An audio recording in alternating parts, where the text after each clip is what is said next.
afternoon, Nevis. Good afternoon, St. Kitts. Good afternoon to the Federation of St. Kitts and Nevis. And of course, let me go further afield and say good afternoon to the folks down in St. Martin who have now learnt of this show and have joined us this afternoon. Also, those who are listening in Statia. All of the neighboring islands, including the British and US Virgin Islands. Of course, this is lunchtime in the United States as well, on the East Coast, that is. So I say good afternoon to those folks on the East Coast, and then of course you go across to the West Coast where it is morning there. I say good morning to you. Well, good morning, good afternoon, whatever time of day it is. We're happy to have you join us here this afternoon once again for another edition of On Point. My name is Honorable Alexis Jeffers, and at least I did say last week that I am happy to come here every Friday afternoon to spend my lunch break with you. 1 hour. It will be so much fun to come here instead of indulging in certain other things. It will be good to come here and just talk, you know. So it's good to be back. This is the second edition, of course, and it is indeed my pleasure being here. Of course, let me greet all who are celebrating at this time and those who are having difficulties that they've had to cope with at this point in time. I wish everyone well. I wish you speedy recovery if you are ill in any way. But of course, on the celebration side of it, if you're having a birthday today, I say enjoy the rest of the day. Enjoy it as if it is your last day, because these days you never know. So I'm saying celebrate and celebrate in style. Also, as I made my way into the studio, I realize it's rather hot out there right now. And indeed, it is the type of weather pattern that we've had for the last couple of months. But if you were to follow the weather bulletin and all of the information that have been coming out, it appears that we'll be in this particular pattern for some time. This morning, though, we had a little teaser in that we had some, I would say showers, some rain fell. It was enough to keep the dust down, but nothing of significance, so we continue to pray for rain. And while we pray for rain as well, we must acknowledge and be cognizant of the fact that we are now in the hurricane season, which started on the 1st of June and it goes down to the 30th of November. So between now and November 30, the weather condition can change at any time. We are praying though that we do not have any adverse weather condition to set us back in any way, but we don't need the rain, and so wind will be welcome as well too. But of course, hurricanes are things that we certainly will want to pray that will be protected from those major storms and disasters throughout this particular hurricane season.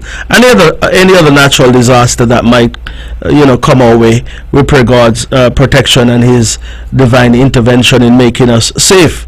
So as we are in the hurricane season, I'm asking everyone to be vigilant, do the necessary preparations, because it would be useless to start preparing the day of a storm, the night of a storm, when in truth and in fact you have to start to get your windows checked. Well, first of all, if you have insurance, you'll have to go and check and make sure it's up to date. Get it up to date and that type of thing, so that you have that protection if needs be. Of course, you want to make sure that your shutters are in good shape. They can close when you want to close them. You also want to make sure that all of your documents are pretty much secured, and indeed you have to put in place an evacuation plan for yourself and your family if you have to do so. But always listen to all of the bulletins that are provided, whether by Von Radio or any other media outlet here in the Federation. But you can also get your information from the whatever national weather stations there are out there, because of course many entities throughout the world have an interest in this particular region when we get into the hurricane season, because of course those hurricanes come off of the Atlantic or the western coast of Africa, make their way across the Atlantic Ocean, and as if they have a mind of their own, they can go south of us, they can go north of us. If they go north of us, they sometimes end up all the way in the United States and sometime into Europe as well. So that is how devastating and how challenging it can be from time to time. So let us be vigilant, keep our eyes on the sky, keep our eyes on the weather systems that are out there. Take nothing for granted, because I am reminded of 2017. Dominica was preparing for perhaps a category 1 or category 2 hurricane, and by 8:30 there about that night it left from a category 1 all the way to a category 5 and created devastation there. So it just goes to show that you can prepare, yes, but sometimes the preparation may be inadequate, but it is important to prepare so that at least you have some degree of protection when it's all said and done. So listen out, and indeed I believe either the Christian Council or the Evangelical Association will be having a prayer session sometime soon. Sunday. Oh, it is Sunday. I believe it's about 5 o'clock. Am I correct? I think I heard something about that, yeah.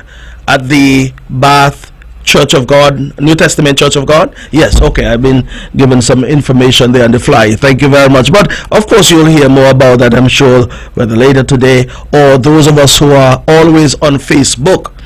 There must be something out there as well too, but that is 5 p.m. right here in Bath Village at the Bath Village New Testament Church of God. We can all go and pray, and I believe those prayers have worked over the years, because the last time we were visited by a major hurricane was Omar, I believe, back in 2008. That would have caused the closure of Four Seasons Hotel, and of course with that closure for about 2 years we suffered the effects of that. So I believe we have not had anything of that magnitude since. So our prayers have been answered thus far, and we'll continue to pray. There's a saying, pray without ceasing, because that is the will of God. I think that is how it goes. So it is important to pray, and I would normally tell people I was raised by my grandparents. My grandmother prayed morning, noon, and night. She prayed about everything, because she believed in prayer. She believed in our God, and I do the same, and I pray every minute when I get a chance to. But sometimes you're driving around, you just say pray in your head anyway. I don't want to get spiritual this afternoon, so I'll leave that, but it is important to pray, and let us go out and support that prayer session on Sunday afternoon down there at Bath Village. But ladies and gentlemen, last week when I was here, I did touch on an event that we had over there in Brickhill, in the heart of Brickhill, on Whit Monday. I want to just wrap up on that this afternoon, because when I was here, I missed out on 3 persons' name. And you know, it is important to recognize people. Some may say, don't call my name, but when you call their name, they feel so good. But when you don't call their name, it is a problem. So I'm not saying that it was a problem not calling these persons' name, but it was an oversight, and I do apologize. So Dahlia, if you're listening there in Brooklyn, Dahlia Maynard, I'm calling your name because I believed I missed your name last week. And if I did, I apologize, but you played a significant role in that particular activity, in that you made salad, you made bush tea. I believe you did some other stuff as well too, but you were always on the ball, calling and asking how things are going. So you were an integral part of that particular event, and your effort would have paid off, of course. And then Tatiana Jermaine. Tatiana, we know Tatiana, she got a promotion recently down there at Four Seasons. I think she's now in a supervisory position. She would have cooked some rice for us, and of course every time we call on Tatiana, she's always there to assist. Tatiana, I apologize, but for some reason I overlooked your name on that particular list when I was calling the names. But we'll be looking to you next time again for your assistance and your support, and we do appreciate the effort this time around. And my good friend, the Calvert Kukash Herbert, a contractor, he would have made his contribution, his monetary contribution. Thank you very much, Calvert. And of course, I mentioned his name, and I'll mention other names at some point in the future, I'm sure, because people may just say, well, you didn't call mine, and I'll do so. I'll call your name. But the reason why I'm calling some of these names too is because some of them are business persons, some of them have their own little business going, and we're asking you to patronize their business, because we're asking them to reciprocate that patronage next year in terms of, providing some finances or providing their effort or whatever is needed to make sure that we can continue with our duties of looking out for each other in our community. This is a community effort, and no matter how it is spun or however want to spin it or make any other issue of it, it is all about the community. It is all about looking out for those who need help and those who are unable to provide or get that help for themselves. We are saying we are willing to galvanize our effort in a collective way to ensure that we can provide for them. So we did have that handing over ceremony of those checks on Sunday afternoon. That was last Sunday, the 4th of June, over there at the Franklin Brown Community Center. It was a good event in that we had a good turnout. The session was chaired by Miss Janisha Daniel. Thank you very much, Janisha. You did a wonderful job of managing that particular event.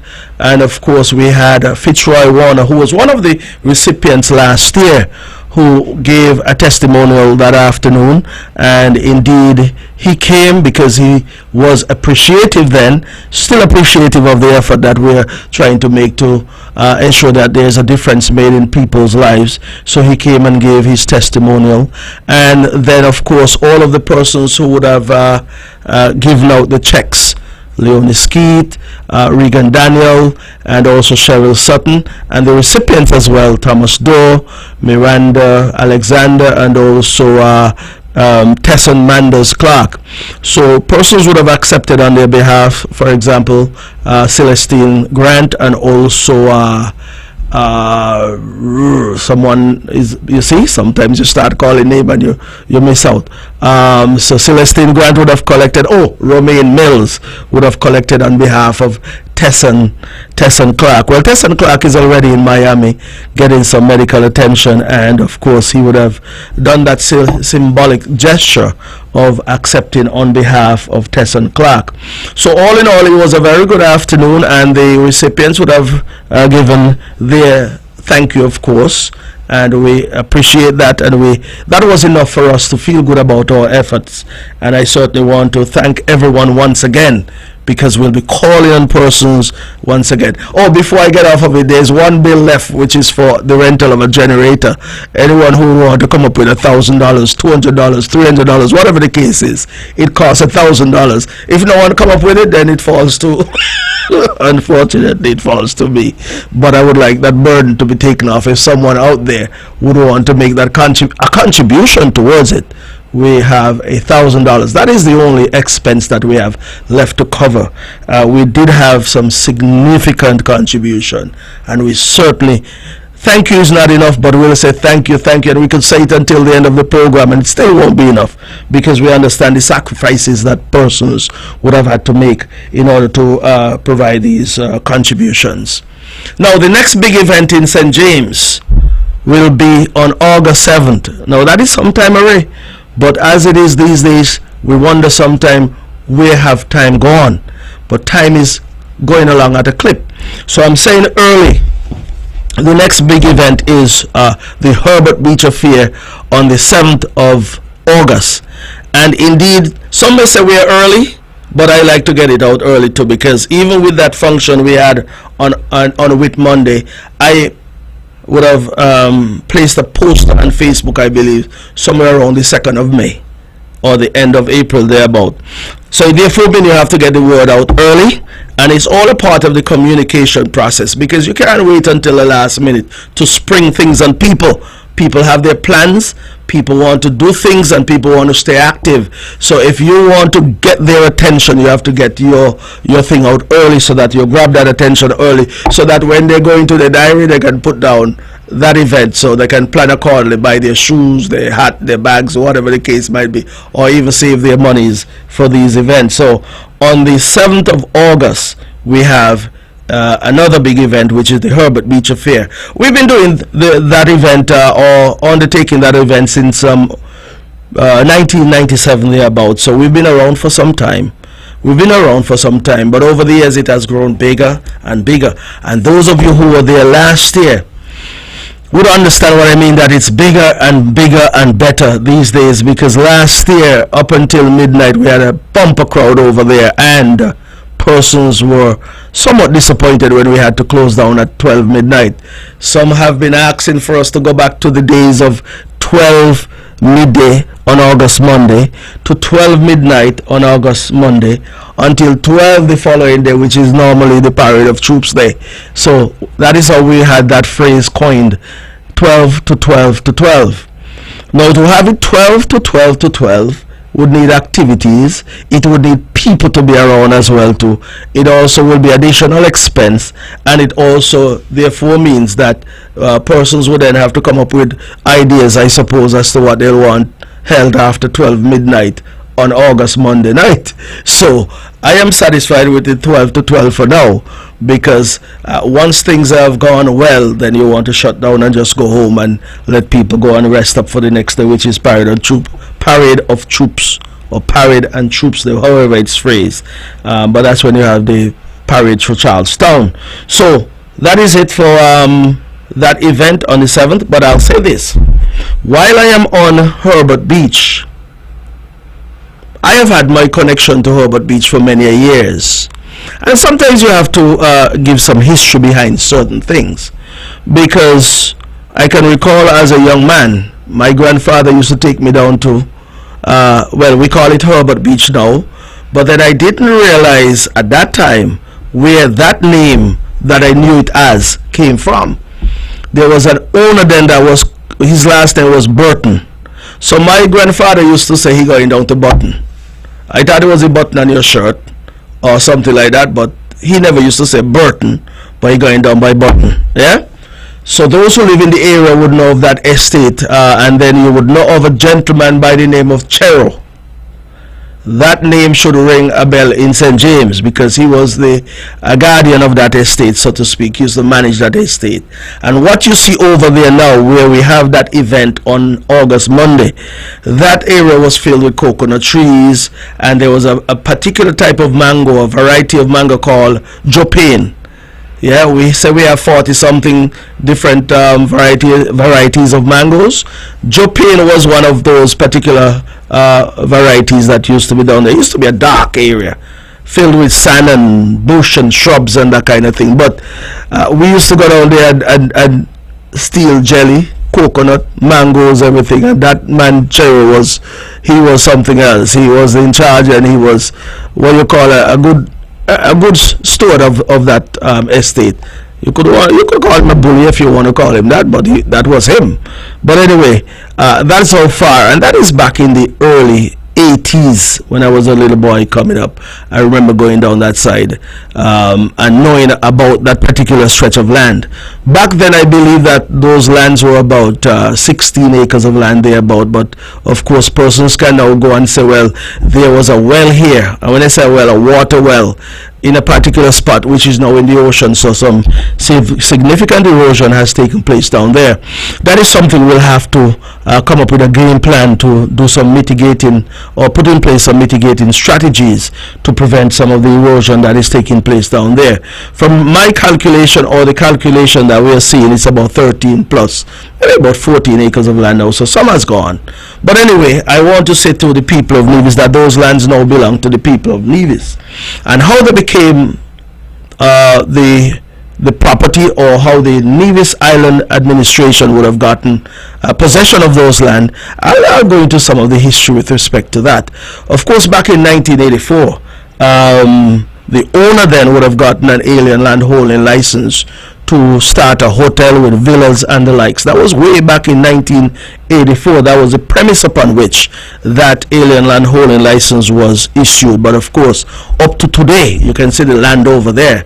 No hotel, no villas, no usage per se in terms of it being there providing any returns to the community.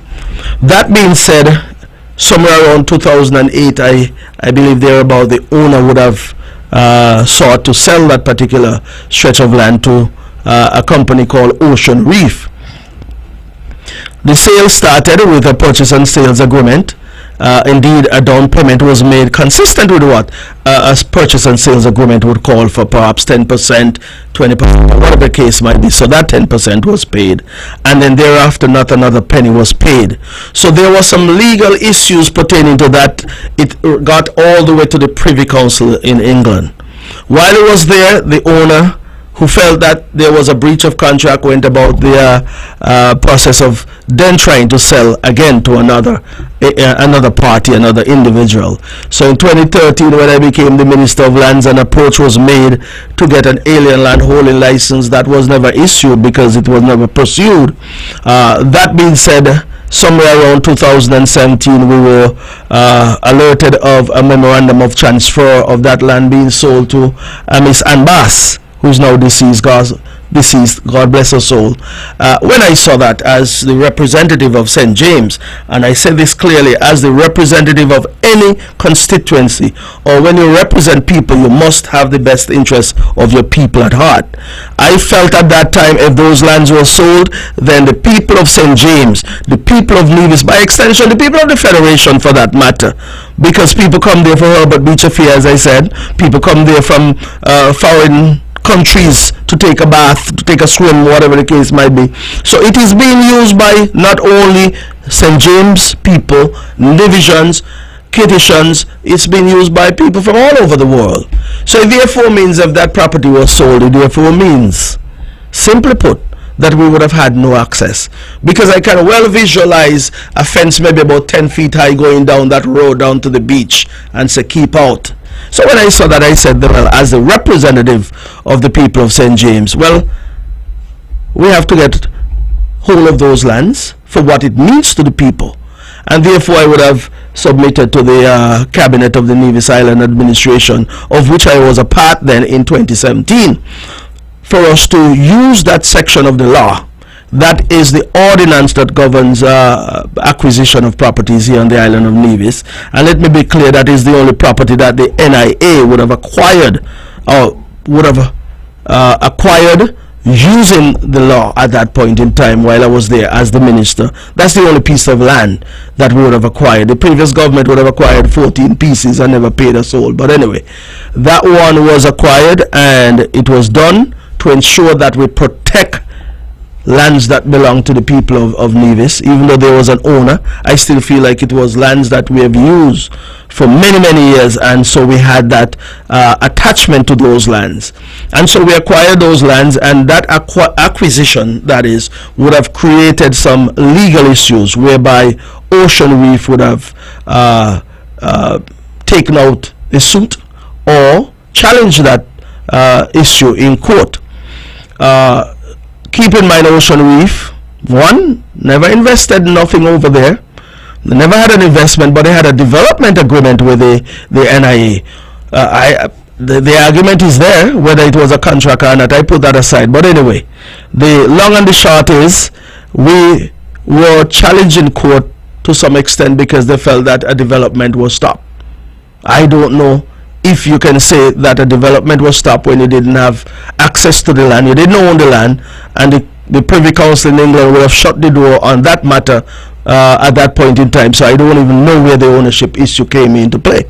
That being said, the NIA was served with those papers, and the NIA itself would have challenged that matter in court, saying that the government was not properly served, because I believe the papers were served on the legal department, not an official of the legal department, but someone who works there perhaps as a messenger or something. And I, as the minister, never knew. The premier didn't know. So that was part of the issue. But of course, when we got to court, the judge then didn't see it that way and awarded a default judgment to Ocean Reef of some US $79 million. Imagine you didn't start a project, you didn't do nothing, you didn't employ anyone, you didn't own the land, but you were getting a judgment of $79 million US. And I can go further and say, at the point in time when that judgment was issued, the same company was not in good standing, because it was reinstated to the books back in March of 2020. And I would say to the people of Nevis, try and find out who would have done that. I won't go into all that here on this program at this point in time, but we need to ask the question, who would have done that and why? But I move on from there and said we challenge this particular judgment in the appeals court, and the appeals court would have ruled that long and short the NIA did not have the capacity to sue or be sued, and as such it created some difficulties for the NIA. Keep in mind section 106 of the Constitution gives the NIA, the Nevis Island Administration, absolute powers here on the island of Nevis since 1983. That's 40 years ago.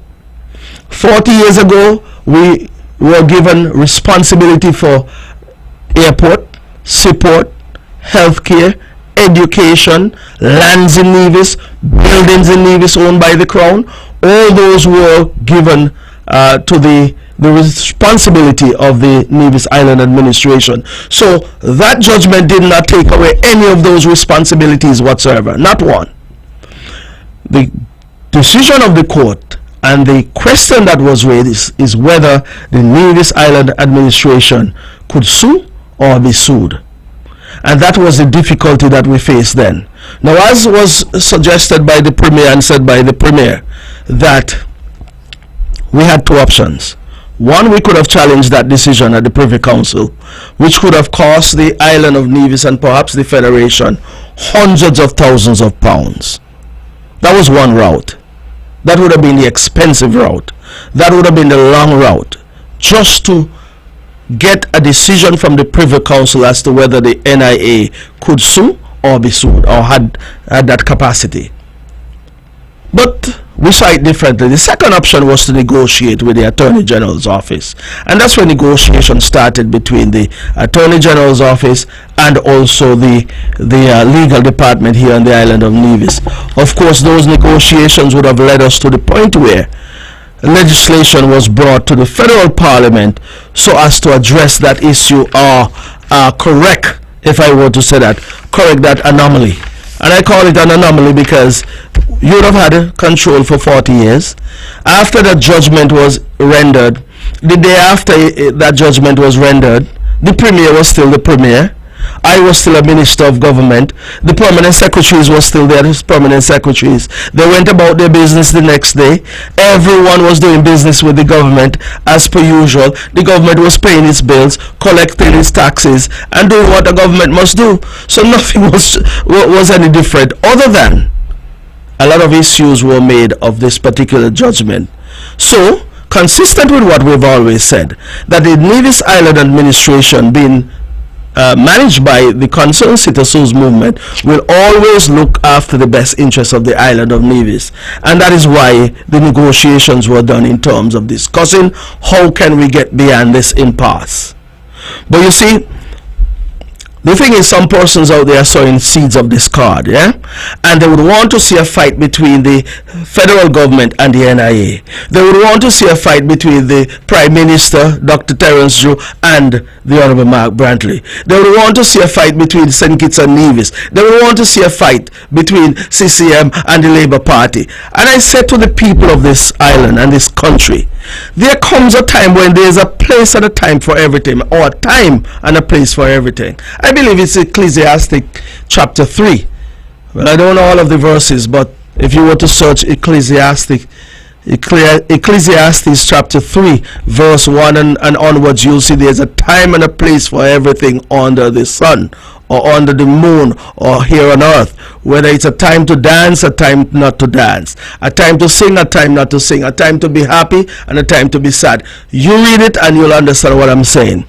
This is a time for us to work together as a federation, as two islands, the island of Nevis and the island of St. Kitts, one country. There comes a time, and of course we'll always dig up history. History have a lot of lessons in it, but I will tell you, one of the lessons that I've learned out of history is that this NRP party will join with anybody, whether it is the Labour Party, the PAM Party, the PLP, whether it's with St. Kitts, whether with anybody. I'll tell you, the NRP will join against anybody who hates Mark Brantley, anybody who hates CCM, anybody who hates the NIA, and anybody who hates the island of Nevis. That's the NRP party for you. Because as far as I'm concerned, this particular legislation as simple as it is, should have had the blessings of everybody on Nevis. Yes, in St. Kitts at the Parliament, we did not get the support of two of the members on the opposition side, but that is okay,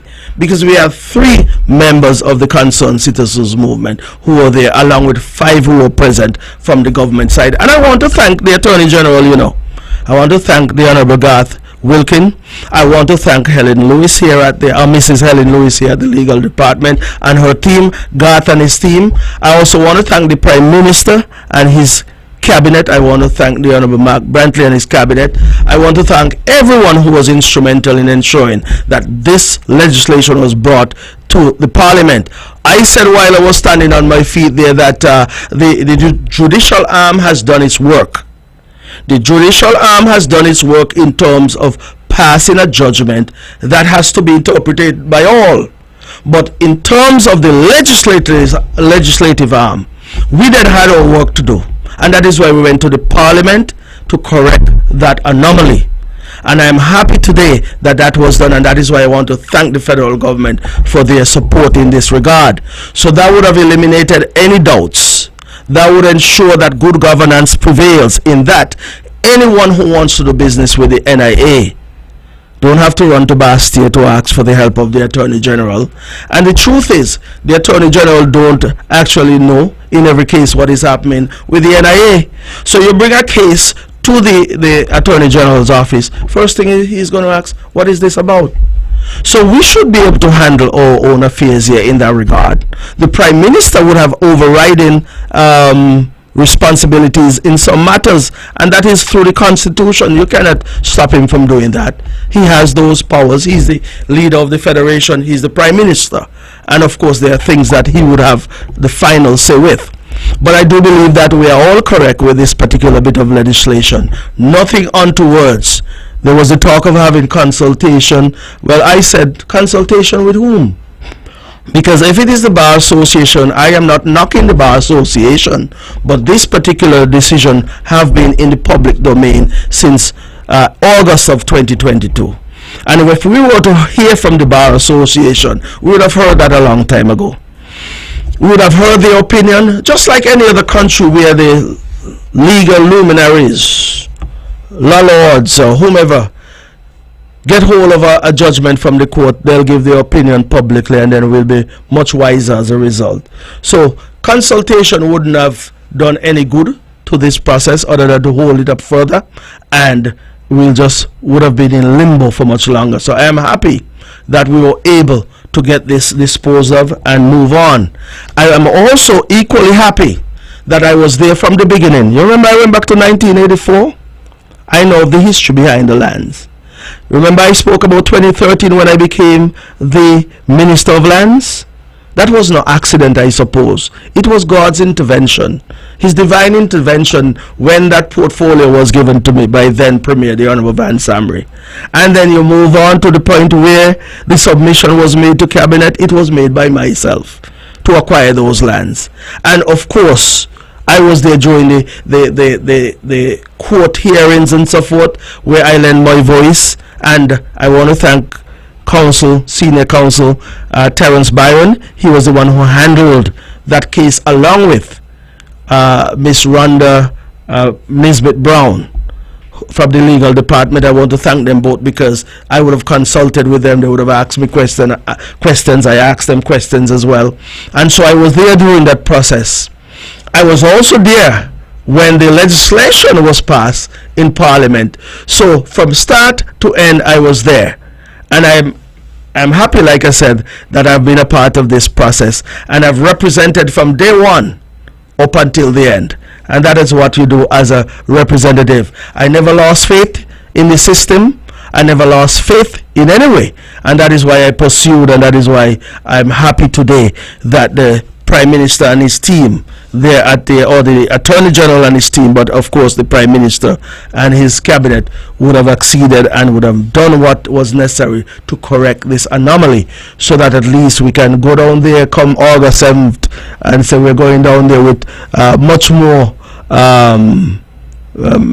feelings good feelings that is about that particular property that is now in the hands of the people of Nevis, and also the legislation that needed to be passed was passed in order to ensure that good governance prevail right here on the island of Nevis and in the Federation of St. Kitts and Nevis, and that we can move forward and have any dealings that require the Nevis Island administration to stand on its own.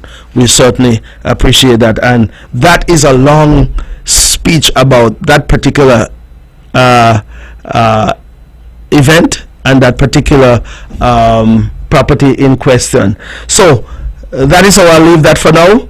But just to wrap up, to say and come full circle, I was there then and I am still here now and will continue to do what is necessary for the people of Nevis. So that takes care of that. But ladies and gentlemen, on to something else.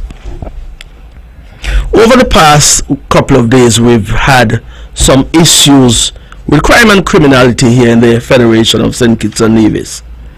I mean, crime, in my opinion, is something that has bedeviled us for a number of years.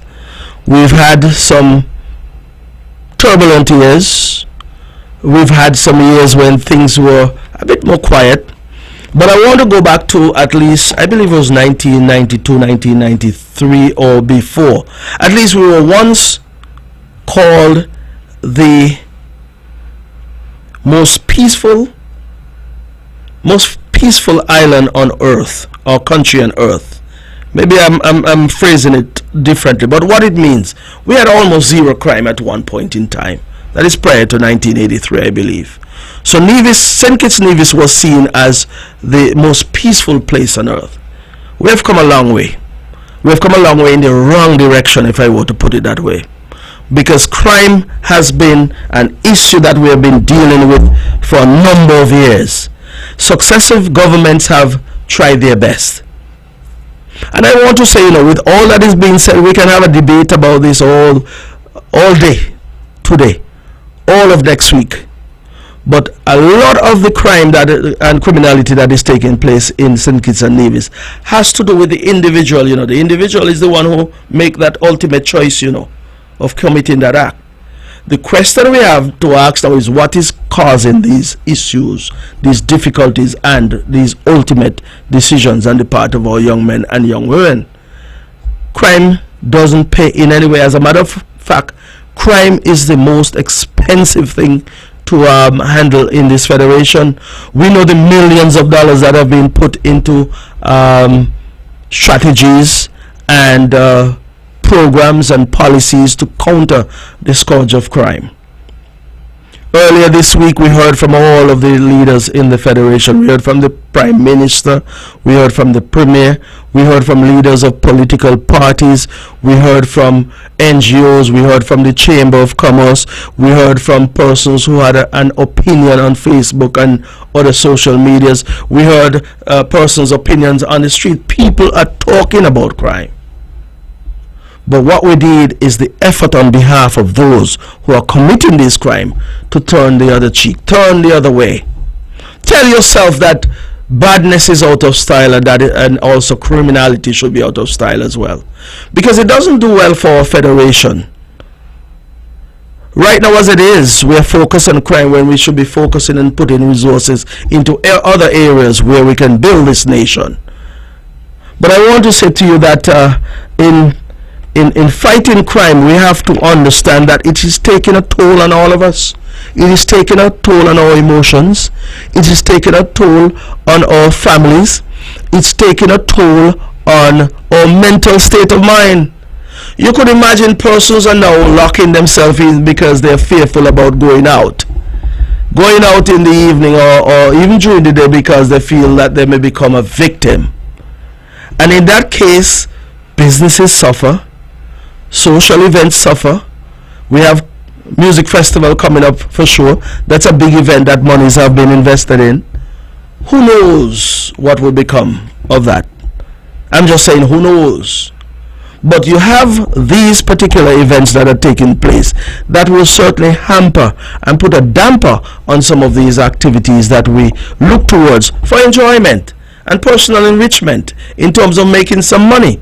Persons in St. Kitts would want to make money out of the music festival. I'm not saying it's not going to be held, but all of these activities, you have already heard conversations saying that we should put a halt on some of those activities, simply because some persons have decided that they're taking matters into their own hands. But I want to appeal to our young people.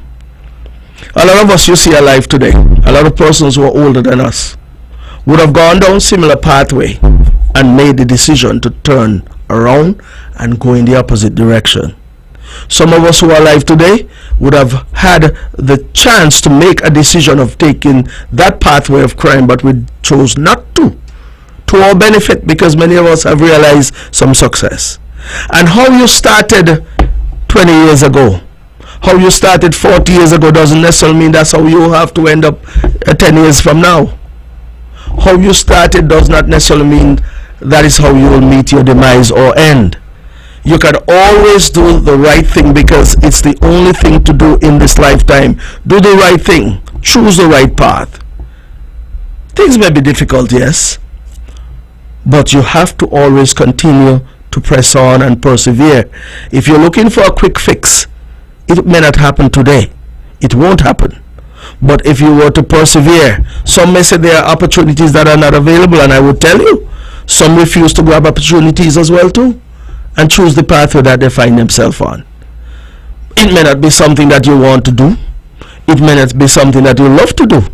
But whatever you engage yourself in, and you're making $300 a week, $500 a week, whatever the case, do not watch the other person who is making $1,000.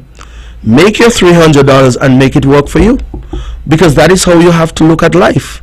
You can't always look at the other person, and you cannot always think that you're going to take someone's life today and you will be around to live tomorrow or the day after. These are just the realities.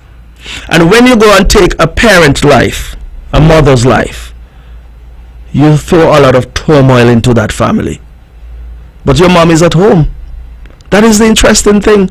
You take a father's life, a mother's life, a brother's life, a sister's life, but yours would be at home the same way. Yours is at home. So some other family is in turmoil and yours is in good shape. It cannot be right. That's a selfish way to look at life. What I want to say to all of us, there is hope, and there is a brighter future for all of us who work towards it. Cannot just sit and wait for things to fall into our laps. We certainly have to work for it. I have worked hard all the days of my life. I can look back at when I was a little boy coming up. Even started a business over there at Caribbean Pools. Caribbean Pools was started by me, no matter what you hear. It was started by me back in 1990 when I got an old Suzuki Jeep. Well, let me back up. It wasn't old. It was used. Let me use the right term, because in the United States they would say pre-owned. That is the sophisticated way of saying it's a used vehicle, but it was used. Anyway, when I got it, I told my uncle that I need something to do. It was bought by him and my mom. Thank them for that. That was the first vehicle I owned. I told her, I need something to do with this vehicle. I just don't want a vehicle to run up and down Charlestown, run through the island of Davis, pick up the girls and have fun. No! I wanted to do something with that vehicle. And one day I went to Charlestown Pier. Back then you had just the Carib Queen and some other boat coming from St. Kitts. I saw a drum of chlorine right there on the pier. And my uncle was in water treatment in St. Thomas. That's where he worked then. I told him what I saw on the drum, and he said what it was. I tell him, send me 2. So he sent me 2, and I went to Mount Nevis Hotel. I went to Nisbet Plantation and sold them. Took the money, went to Scotiabank, bought some US dollars and gave it back to a fellow over there at the Seabridge. What's his name? Auritus Jones, my good friend. He was sailing boat then. I gave him, and the next time he brought 4. Got them sold to Montpellier and other hotels, and then I started. You know, that was the way things started, and we were selling chlorine, then sell the tablet. I'm giving you this particular example to tell you that if you put your mind to something, it can work. So when persons saw me doing this, they didn't know what it was. They had all kind of things to say, but it didn't dissuade me. So here was I lifting up. I became a school teacher then in 1988, and when I got my lunch break at the St. James Primary School, I had a drum of chlorine in the back of my Jeep, and I was headed to Montpellier at 12 o'clock. and get back to St. James School in time to start teaching my class by quarter to 1. Didn't have any lunch then, or even if I had some lunch, it's something I had with me to snack on. But those were the days when you were pressing hard and say, listen, there are opportunities in this island, and if you work hard, you must get somewhere. So I didn't just arrive yesterday. I didn't arrive last week. Because when I look to the back of me here, I'm not seeing it, but when I go outside and look to the back of us here, Spotlight, I remember having a club over there for about 9 years. Yeah, man, I used to have a club back there, and hardly anybody in Davis would remember that. But I remember having dances there, bringing artists from Jamaica and all over the place. You know, I just felt like anything I could do then. And I tried everything I could. Everything. And I say that because I want to tell our young men and young women, listen, anything you put your mind to and you persevere, you can succeed. You don't have to choose these, type of activities where you're robbing and stealing. If you're making $300, it can work for you. That is a stepping stone to other things. But yes, I just mention those examples by way of passing because we can go into those in depth. But I just want to say that as a young man coming up, I could have chosen other things to do. And I brought some other young people along with me back then too. I could recall Veli Maynard, he's over there in St. James.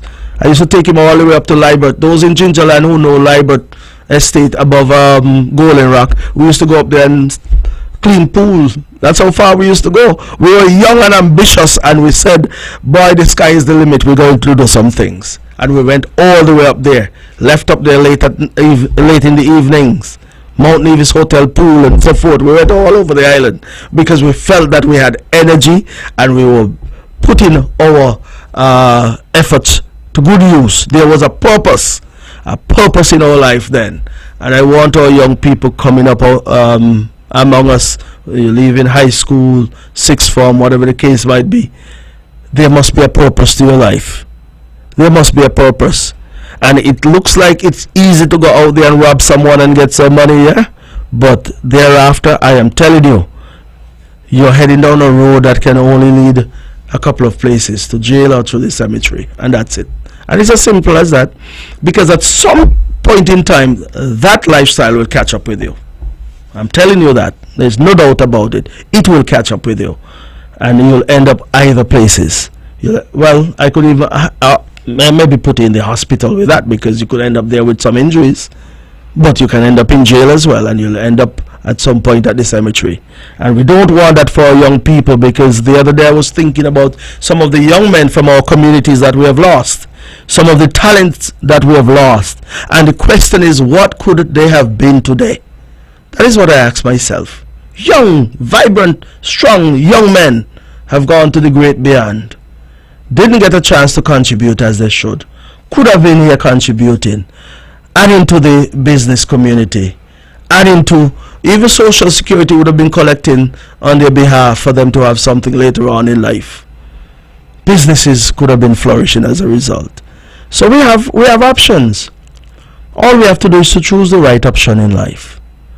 But ladies and gentlemen, I am going to leave that there, because really we can talk about crime and its impact for the whole of this show.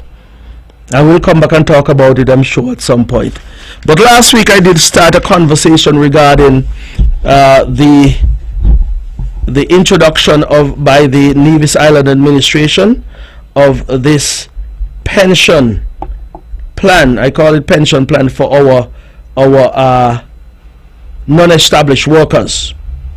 Now, keep in mind, some may have a critical view of it. I want to think, though, that this particular, and every time when you go into these fancy equipment or devices, it always give you some trouble. But here we are. So last week I started the conversation, and of course I want to commend the Nevis Island administration. This started back in September of 2022. And now we are in June of 2023. So in a short period of time, they would have put this particular policy in place. Now, prior to this, though, there was the argument and the comments being made saying the Nevis Island administration under the leadership of the Honorable Mark Brantley was just playing politics or making fun or making a joke of people. That is what they were saying. I knew differently, because these particular policies and programs are not readily put into action without the necessary work being done to ensure that you get it right. So I had no fear. All I did was to admonish the Premier to make sure we get it done.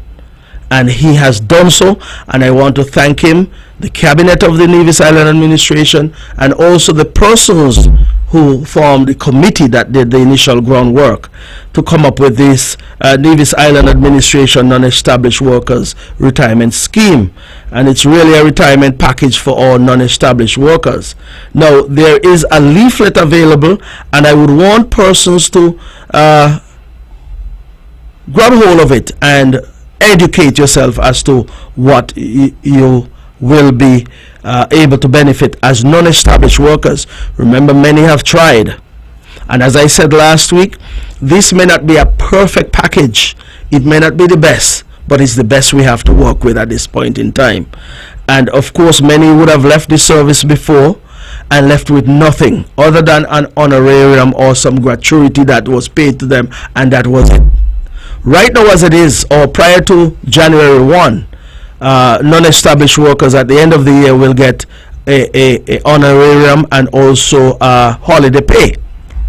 That honorarium, as it is, then will not be paid, but it would be put in that fund for you to get when you attain the age of 62. Some may have a problem with that, but of course at 62 you will get that, and also you will get your social security benefits as well. So you'll be getting two actual benefits at that point in time.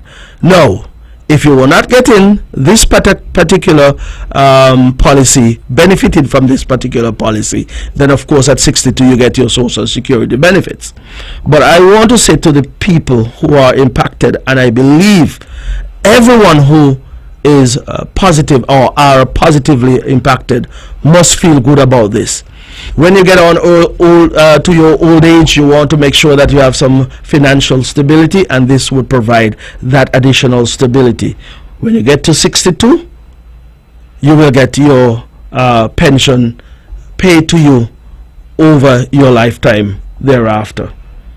And of course, the conditions are within this particular policy, whereby you must have continuous years of working, and continuous years mean unbroken service rendered by an employee of the Nevis Island administration for a period of 10 years or more, commencing at your 18th birthday. At least you have to be 18 to be employed by the Nevis Island administration. Indeed, persons who do not work for 10 continuous years will realize within this policy there are certain safety nets in terms of you getting a gratuity, but you won't get the pension. But you have to have at least 10 continuous years unbroken. If you decide to resign, of course you will get your gratuity, but you won't get a pension. So this particular policy, I want persons to pick up a copy. They are available at the Premier's ministry. I can read out all of it here for you, but seeing is believing, meaning read it, so when there are persons who come with anything that is contrary to this, you will be able to know the difference, and you'll be able to decipher for yourself. Because I understand there's a particular section where persons are now pushing that in opposition to what the NIA has done in terms of non-established workers. The section of which speaks to non-established workers continuing to receive holiday pay but not the honorarium. You get honorarium prior to January 1 of this year, but that honorarium, when you get it in December of previous years, some persons would have gone and bought furniture, some people would have gone and spent it. You know, you have things like VAT day, you spend it up and that kind of thing. But now you can tell yourself it's going into a fund where it is secured for you, so that when you get to the age of 62, you can now receive it. Now, you can always say that, well, why we don't continue to pay the honorarium along with that additional, that costs the government additional funds that I'm sure the government will have to budget for, whether it can or can't. I doubt so. But as it is, for now, we have this particular thing before us, and that honorarium, you must know, will not be paid at the end of this year, but it goes into a fund that you'll have access to. And as a matter of fact, what is good about this particular policy is that persons who work for the Cultural Foundation, which do not have a pension plan, persons who work for solid waste, persons who work for any government body that does not have a pension plan, will be able to benefit from this new enactment of this particular plan. I believe the NHLDC does have a pension plan, and indeed, if you were to work there and you were to leave, then you get whatever you would have put into that particular plan to go with. Yeah. So that I want to commend the government of the Honorable Mark Brantley and his team for ensuring that this particular pension plan has been put in place for our non-established workers. And indeed, we go back to some sound bites you would have heard before, not on this program but other programs, or you would have heard it being said by other governments that they are implementing a pension plan for non-established workers or auxiliary workers, as in the case of St. Kitts.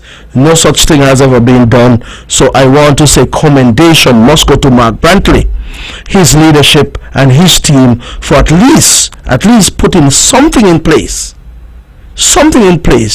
as a safety net for non-established workers. And for that, I am happy for those workers who continue to contribute to the development of the island of Nevis, and they contribute in a significant way, because we lean on them in public works, we lean on them at the water department. I will say there are times when some of them have to get up at 4 or 5 o'clock in the morning when we have difficulties with our water situation. They're the ones who manage it so as to ensure that we can have water at some point during the course of the day. Public works as well. Sometimes in this hot Sunday, some of these non-established workers are out there fixing and patching our roads, and of course cleaning our guts and maintaining our bridges. So they do work for an honest day's pay, and the least we can do is to ensure that they are well taken care of when the time comes. So this, I believe, when all the negatives are out there, we have to focus on the positive, accentuate the positives, as they say. And this is one of those things that I want to give commendation to the CCM-led Nevis Island administration. And no negativity can wash this off, because as the Premier would have said, and I did pass down by the NIPAC building that Friday morning when they had the consultation there, and the amount of vehicles I saw there, he said there were over 450 persons. So we know a large number of persons will be benefiting from this particular program and this particular pension plan, and that we're grateful for. Now these things speaks well for our development as an island, for sure, because we are looking after everyone in this regard. Not only the established workers who normally would benefit in a significant way through their pension plan, but of course the non-established workers are now being looked after so that their later years can be well secured and they can live as good a life as many others would live who are generally beneficiaries of pension, which are the established workers, and even those in the private sector who also have that privilege as well. Ladies and gentlemen, I believe we have just a few minutes left, but I just want to say that we have the Federal Parliament meets on Monday at 10 a.m. and I believe there's one bill down for discussion or debate, and that is the Freedom of Conscience Cannabis Bill 2023. I don't have the details on that bill, but at least I noted what that bill would be. So that is on Monday. So this is something worth listening. Freedom of Conscience Cannabis Bill 2023. Of course, it somewhat speaks for itself in terms of, we'll be talking about marijuana.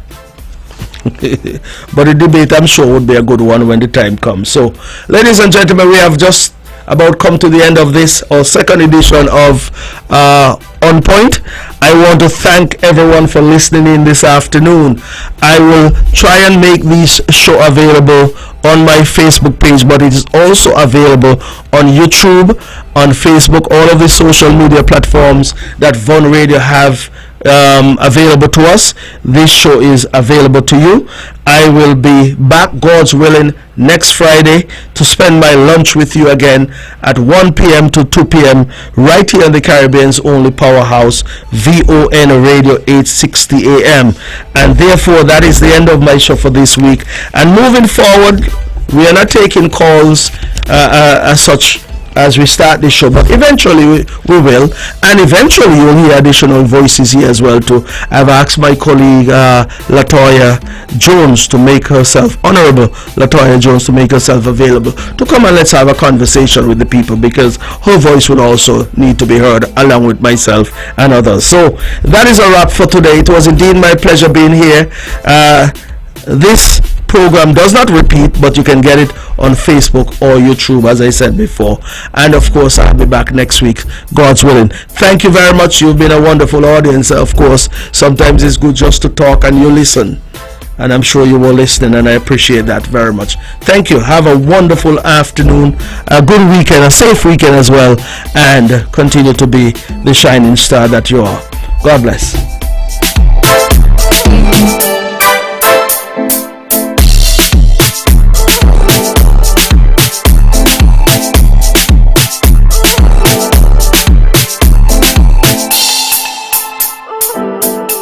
The views and opinions expressed on the preceding program were solely those of the participants and do not necessarily reflect the views of the Nevis Broadcasting Company Limited or its advertisers.